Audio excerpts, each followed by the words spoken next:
Watiko bulodatu ulula nabi metro kufo ambi ayraula ka fo mimbi talike watu bulodatu la obi talike na ka bebi dene ma jean kalo kli wolon flan samba fla ani mugani kele mi ye kabanogo koni kumana alebina ikado mi mbi talike kabanogo da kumana nogo bina ke ala fancha mana foka bo anka jamana korombulu do ulula kerenkerenena mimbi talike kidal tawdeni ani tomboktu ulu wuro dugu yanfan ule yoro munumbe ka foko klima fefien obina tin yoro ko folena oni abura ula mimbi talike ka dog jamana fantoro fe mi samya fefien obina tin bela jelela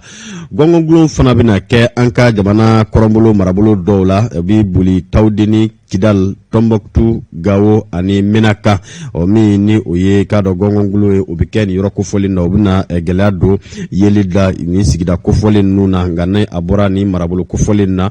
ikado mi talike yoro to konna ulu konbe lajele jelu ulu nake o mi sanku fana kibaria uye bi dene hakila jigina o sanku fana buldalendo ka damne ikado wulada yanfon fe nikado su konna na kerenkerenena buguni marabulu konna na foka se sigaso sigu joila kuchala kulikuru kita kai mopti nyorodi sahel ani gawo nyoro numbela jele miseka u sigini ikado sanko ye wulada yanfan fe nikado su konna na mimbi talike funden ko la baylema bamado ola sabu mi ni oye kai kawye funden mana bo chugo degré bis ngafo binani ani saba obina makono kai kaw olu fe no kuluguro kaw ka funden nateme degré bisaba ani shekina tigaso bisaba ani nani segu fundani amana chaya chugo atnateme degré binani ola mopti mi ye degré binani ani kele tomboktu degré binani ani saba gawo degré binani ani saba kidal degré binani ani nani menaka degré binani ani saba tawdini degré binani ani woro buguni kaw ulu fana segu sigini fundani abarka mana bonya chugo atnateme degré bisaba ani woro kan kutala kaw degré bisaba ani sheki kita degré binani nyurudi sahel degré binani ani saba mi nara kaw ye fundani barkat natame degré binani ani saba fana ka nara douanzan degré binani ani kele mi talike samarabulo ulubsegu sigini funtani degré binani bunyangoye samarabulo konna na banyangara funtani atnatame degré binani ani kelenka joila degré bi saba ani sheke bomoko ani alaminu bella jile niye kabanogo ikado nogo fana binada kabakon kan ikado bomoko makafo bella jile na wa mi samya fefien u fana bina chibomoko konna na o mimbi talike ikado ni oye gongonglo fana doni ubna ke bomoko makafula bomoko fana bisiku sigini sanku ye ka damne bi wulada yanfana kado su konna na ulu bisika usigini sanku ye funtani fana mana bunya chugo bomoko bi dene atna temende degré bi saba ani sheki uka ni wati bulda chugo ye ka di awma adiku ya awma abseka ikado mnimbi talike fero ni dabalu kulu labe chugo mina wala saka wati yere ikado ka aw yere ye akonnana sisa amina Amadou El Kurare kale bismillah don kibara munu nolu lasorla joakun kunche joakun temene ani kase bire ukmana abina buli munu kan dabna do ul bela jelena ka walawale ke awye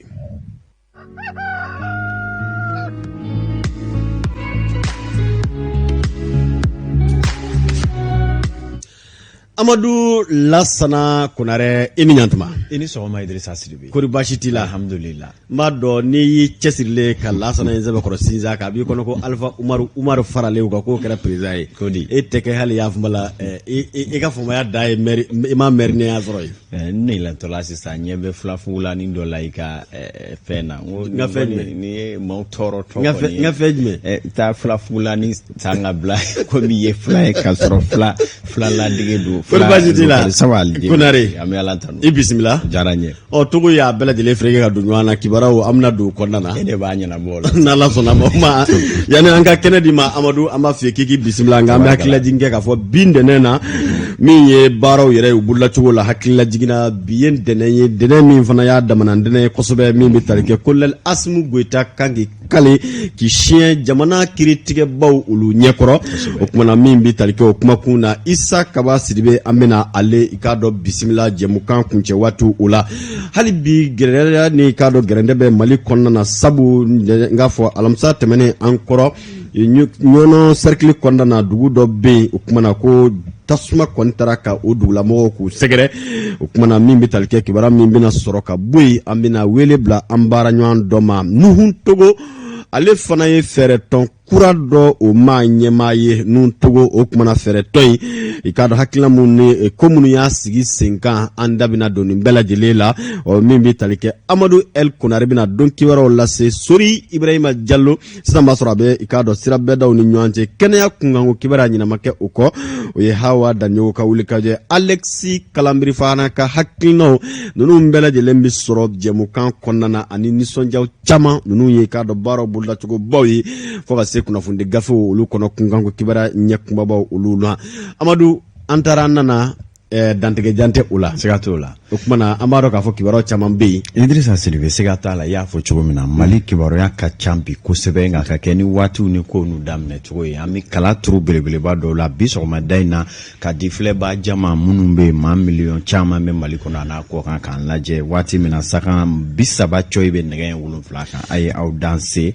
kibaruyaw la bakurubaw olu bɛna tali kɛ Colonel Assimi Goïta ale kɔni ka jamana ɲɛmaaya latigɛ baaraw bɛna kɛ bi sɔgɔmada in na ni o ye prestation de serment ye ale bɛna kale ka kɛ Mali ka sariya la ka a kale ka layidu jɔnjɔn ta k'a fɔ a bɛna jamana mara baara kɛ danbe bonya ani k'a dɔn jamana yɛrɛ ka kunnatigɛ ni kunkɔrɔtaw ba kama renouveau bɛna y'a kɛnɛ kan bi kosɛbɛ an bɛna o kibaruyaw lase sɔgɔmada in na don kibaru ale kɛnɛ kɔnɔna la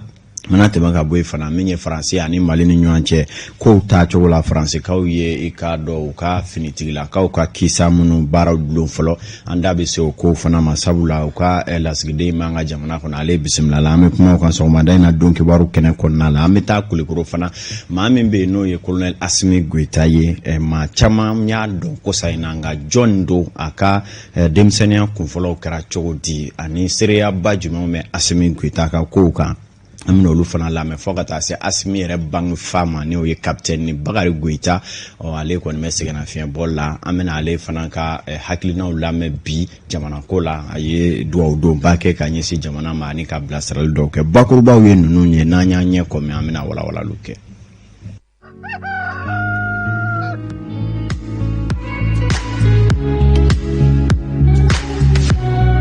aw ni ce renouveau don kibaru ale sugantili la minnu bɛ k'an filɛ Mali kɔnɔ Mali kɔ kan a y'aw bisimila bi sɔgɔmada in na an t'a ko bila dagirinda la an y'a fɔ tentɔ an ka jamana kɔnɔna la min ye Colonel Assimi Goïta ale kɔni bɛna kalekasiyɛn baaraw kɛ sɔgɔmada in na sɔɔni a bɛ kɛ min ye CICB la an ka jamana ɲɛmaaw olu ka danganiyaw olu kɔnɔna la min bɛ tali kɛ laada la ni maa min bɛ suganti ka kɛ jamana ɲɛmaa ye waasa ka jamana ɲɛmaaya bavla a forokiya ana sanu jɔlɔkɔw bɛɛ ta k'a bila i kan na jamana kiiri tigilamaw kɔni sariya dɔ bɛ an ka sariya sunba la mun bɛ kɛ sababu ye ka se ka na i lajɔ sariyatigiw ɲɛkɔrɔ min ye jamana ka kalentalenkan min bɛ i bɛ o ta ni k'o lase ka se ka i kale k'i siɲɛ mina jamana mara jamana den kelen-kelen bɛɛ lajɛlen ka nafa kama jamana lakanani a kɔrɔ a tile bɛ a ba ni kɛɲɛka mise kara jarati tɛna tigɛ jamana na tɛna jamana tɔnɔmada ninnu ye hakilinabaw ye minnu kɔni bɛ nin kalekansiɲɛ kɔnɔna la Colonel Assimi Goïta ale bɛna minnu baaraw kɛ hakilina jiginna waati min na a bɛ kɛ jamana ɲɛmaa dangan ye bandaw ale y'o kaleli kelen kɛ Assimi yɛrɛ fana ye kaleli dɔw kɛ nka minnu bɛ yen ni dabarada bɛ o ni a ka jamana ɲɛmaaya yɛrɛ la k'i ka jɔnjɔn cɛ i n'a fɔ sariya tigilamaw ye a yira cogo min na min ye baaraw labɛnna maa minnu bɛ yen n'o ye protocole de la république minnu ɲɛsinnen don kobaw dalabɛn ni koɲɛw ma olu ye fɛɛrɛw sigi sen kan maa minnu ni weleli ka kan parti politiquew cɔ a la a yira k'a fɔ tɔ bɛɛ lajɛlen ka maa kelen-kelen bila ka taa kunnafonidilaw jamana yɛrɛ ka jɛɲɔgɔn teri minnu bɛ yan ni jamana jɔsen fɛn o fɛn bɛ yen a fɛɛrɛw ni labɛnw bɛɛ lajɛrɛlen sabatilen don sɔɔni kɛnɛw bɛna sigi colonel Assimi Goïta ka kalikasiyɛn bɛna kɛ jɛman ɲɛna min ye renouveau kibaruya dilaw bɛna taa kɛnɛ kan ni min bɔra la bi su in na nɛgɛ kaɲa 19 19h ani 20h o kibaruya lakikaw bɛ di Zakariya Fɔnba n'a ka jama ka ladiriya o kɔnɔna la hali bi an bɛ to o kibaruya misɛnninw kɔnɔ min bɛ tali kɛ ani Faransi ni ɲɔgɔn cɛ koɲɛw la jamana faamaw kɔni bɛ wulikajɔ bɛɛ lajɛrɛlen na waasa bɛnkan tɔw bɛ sabati cogo min na hakilina jiginna fanga jasonna cogo min na Assimi n'a jɛw kɔni fɛ Faransi y'a jira k'a ma bɛn u ma o de kama u ye ɲagili min sɔrɔ ka kɛ teliyala o ye ka se ka u ka finitigilakaw ni an taw bɛ baara minnu kɛ u y'o bɔ jɔ fɔlɔ ni k'o dulon min ye k'a dɔn k'o kɛ ni dusumakasa ni ɲagili sira ye ka kɛ ni sɔrɔdasiw ka fanga jaso cogo ye o kama doni bi cɛ kumaɲɔgɔnyaw bɛ sabati jɛɲɔgɔnya yɛrɛ nasiratigɛ la Faransikaw ka lasigiden ambassadeur ale bisimilala ministre so min ɲɛsinnen Mali ni jamana wɛrɛ koɲɛw ma olu ka maa ɲɛma secrétaire général kumaw bolila kosɛbɛ kow taacogo kan a kanuna la Maliw ye layidu ka jɔnjɔn di Faransikaw ma k'a fɔ bɛnkan minnu taara diɲɛ seleke naani ka bɛnkantaw kɔnɔna la Mali ka kow taabolo la n'o ye transition cɛmancɛrɔ fangaw kan ka kuncɛ waati minnu na kalataw kan ka boloda cogo min ko ni Ala sɔnna o layidu jɔnjɔn Mali bɛ o bɛɛ lajɛrɛlen bɔ a sira fɛ waasa i k'a dɔn kow bɛ se ka don bɛrɛ la cogo min na bɛɛ n'a ta hali bi Faransikaw kɔni ka min ye ɲagili min kɛlen n'o ye k'u ka cɛdenw ni an ka finitigilakaw u ka baara sonsoro fɔlɔ nin waati na o kɔni bɛ sen na Faransikaw ka maa kalanenba kɛlɛ ni mugu dɔɔnin na o dɔw fana bɛ an ka minisiriso minnu bɛ lakana na k'an ka finitigilakaw dɛmɛ kɛlɛ fɛɛrɛw la olu baaraw bɛɛ jɔli sabula sɛgɛsɛgɛliw y'a jira k'a fɔ u ka o bilasiraliba minnu bɛ minisiriso min bɛ lakanako la olu bɛɛ senbɔlen don baaraw la fɔlɔ yanni ɲɛ ka sɔrɔ a ko ninnu na hukumu kelen kɔnɔna la maa min bɛ yen ni sɔmi kɛlen don k'o bɛna kɛ minisiri ɲɛmaa ye ni o ye Dr Choguel Kokala Mayiga ale fana ye layiduka ta layiduka minnu na a y'a jira k'a fɔ min ye Mali bɛna wulikajɔ bɛɛ kɛ layiduka minnu ma ni diɲɛ jamana tɔw ni ɲɔgɔn cɛ ka olu bonyanka a ko ko sinsin kɔni bɛ kɛ Mali ka nafa ye fɛn min ye o kɔni tɛna bila bolo kɔ la o ɲɛ jɔnjɔn bɛ sɔrɔ cogo min na o bɛ kɛ Choguel ye ninnu dantigɛ kɛ u ka jɛrɛ senfɛ min kɛra monument de l'indépendance la a ka kuma in ma tɛmɛ maaw tulo kan a ma sɔrɔla k'a fɔ Choguel ka minisiri ɲɛmaaya fɛn caman b'a kɔnɔ maaw sirannen don kosɛbɛ jɛmɛmaw b'o la Mali jɛɲɔgɔn dɔw yɛrɛ fana bɛ o la ha ka ja politiki maa minnu yɛrɛ b'an ka jamana kɔnɔ n'olu dɔw bɛ Choguel ka taabolo dɔw olu caman sirannen a ko ɲɛ a kɔni ye kumaba fɔlɔ min fɔ o ye bɛnkan bɛ Mali ni jamana minnu ni ɲɔgɔn cɛ olu bɛna lawaleya nka a ka kɛ Mali ka nafa sɔrɔ sira o nasiratigɛ kɔnɔ o fana ye jigisigi kuma ye minnu na Maliden bɛ ka min ɲini ko o mana sabati o bɛ kɛ fɛn sɛbɛlama ye an ka jamana ale kɔnɔna la n'an bɔra yen sadani no an kun y'a fɔ bakurubaw la ko maa caman bɛ bi Mali maa min bɛna kɛ jamana yɛrɛ ɲɛmaa ye tigitigi cɔ bi n'o ye colonel Assimi Goïta yala a ka kow kisaw bɛɛ lahalaya jɔnjɔn jumɛn kelen na min ye an y'a kanu bi sɔgɔmada in na don kibaru la ka se ka kibaruya dɔw ɲini Assimi ka koɲɛw kan walasa maaw bɛ se ka bɔ a kalama jɔn de bɛ an ka fanga kunna maaw b'a dɔ sɔrɔdasi samarabatigi marifatigi don nka Assimi ye jɔn ye hakilina jiginna teliya la Assimi kɔni ye maa ye maa min bangena san 1983 i k'a dɔn maa min bɛ yen n'o ye bangifa ye o ye finitigilaka ye a y'a ka kalan duguma kalan kunfɔlɔw caman kɛ Kulikoro a ka denmisɛnninya kɔnɔna la min yɛrɛ la Kulikorokaw ye seereya caman k'a ɲɛ sɔn an bɛna minnu lamɛn aw ye o kalan ninnu kɔfɛ min ye sɔrɔdasi kalankɛyɔrɔ min bɛ daminɛ Katikaw fɛ n'o ye Prytanée militaire ye a tɛmɛna o yɔrɔ ninnu fɛ wa olu bɛɛ lajɛlen kɔfɛ fana min ye lɔgɔli kalanso ba min bɛ yen n'a bɛ fɔ ko EMIA a tɛmɛna o fɛ o Kulikoroka kelenw kɔni fɛ yen nɔ o kɔfɛla na fana min bɛ tali kɛ sɔrɔdasiya baaraw kɔnɔna la min ye 134e escadron de reconnaissance Gawokaw fɛ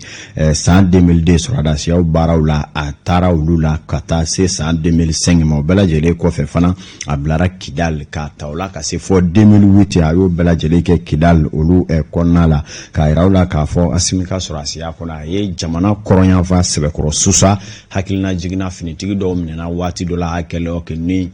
Bamanjo tun laidu ta ko binu bela jele kan de kelen Asimi tume o cɛdenw cɛma min ye sorona donu kɛra u ni sera ka kisi o la a caman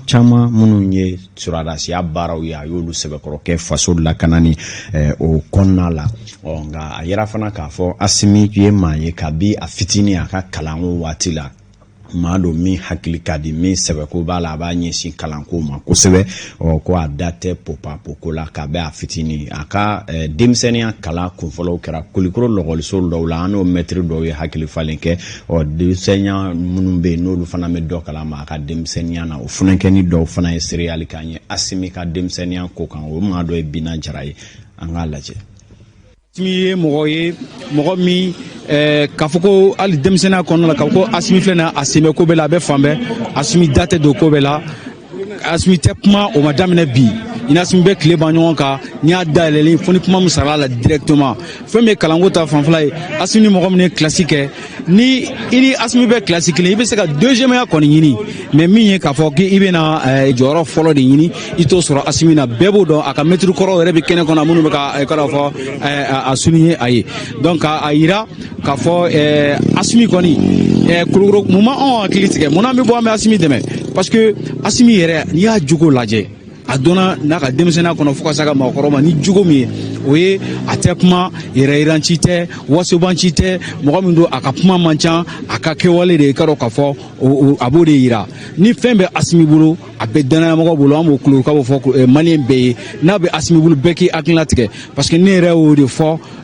an ni an tɔɲɔgɔn ɲɔgɔn sɔrɔ na k'a fɔ le sérieux là c'est une religion chez Asimi ni Asimi bi ko sɛbɛlama Kulukoro an y'a ye o de la ni fo min ye manamana ko an ma Asimi sen o la donc n'a bɛ Asimi bolo an ka hakilina tigɛ denmisɛnninw don a tɛgɛ koko ɲuman a ka dɔn k'a fɔ o kelen don a bɛ se ka dɛgɛ nɔ merci bien.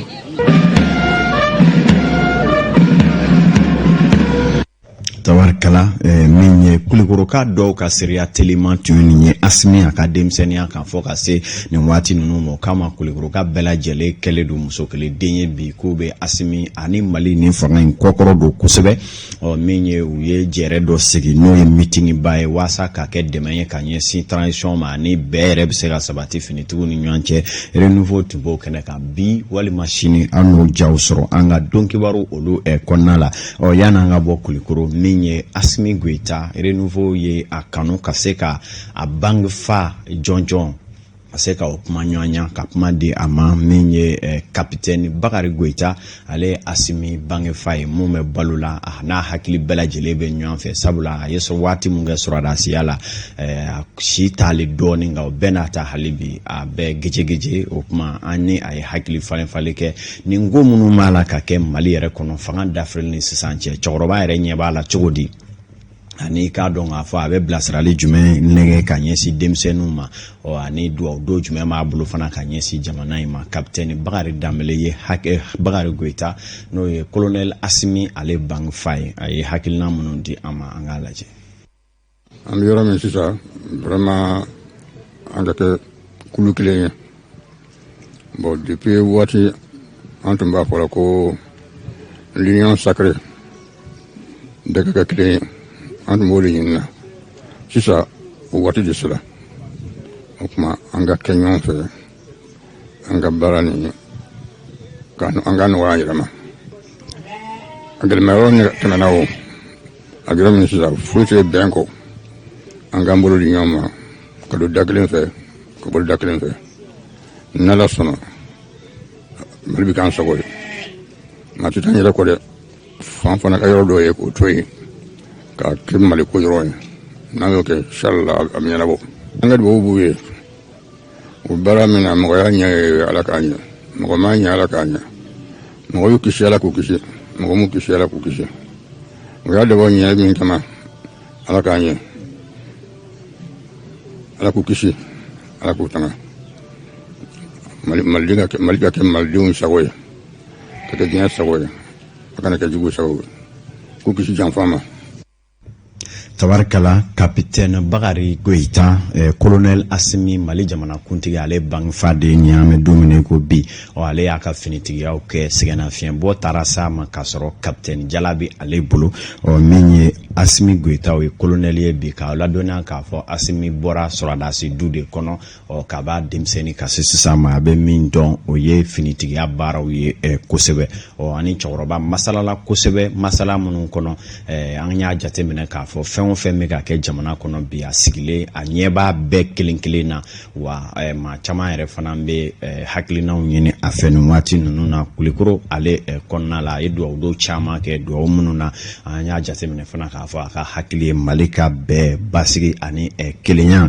malidenw ka don da kelen ka bɔ da kelen sanga 41 o bɛ nɛgɛ ale ɲɛ 7 ka nin waati na tamani min ye Ozo Foro adjudant chef Buya Damle ale n'a ka cɛdenw ka taa se domaine na Kati Sama Sangare min ye an ka préfet u bɛɛ lajɛlen bɛ jɛmukan in kanu gendarmerie maa ɲɛma ka se honorable Mamadu Jarasuba k'u ni sɔgɔma Idrissa Siribe nin ye kibaruya ta ko fɔlɔ ye kibaruya ta ko fɔlɔ Amadu El Konare hakilila faamu caman sɔrɔla la an b'i fo i ka cɛsiri ni ka wulikajɔ la kosɛbɛ i b'a dɔn k'a fɔ min ye kibaruya ni kunnafoniya caman lasɔrɔla la